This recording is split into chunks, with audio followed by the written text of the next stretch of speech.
مش كل حاجة غلط حصلت كانت غلطتك. في فرق كبير بين إنك تتحملي المسؤولية وبين إنك تعاقبي نفسك.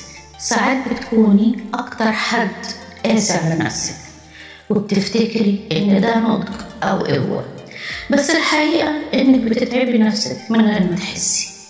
جلد الذات مش هيصلح الغلط، بس هيكسر فيكي أكتر. ولومك لنفسك مش دايما معناه إنك واعية، أوقات بيكون عادة قديمة ورثتيها من خوفك، ومش دايما كنت السبب. كان في ظروف أكبر منك ومواقف أقوى من طاقتك. اللي حصل في الماضي خلاص، وانت دلوقتي مش انت زمان.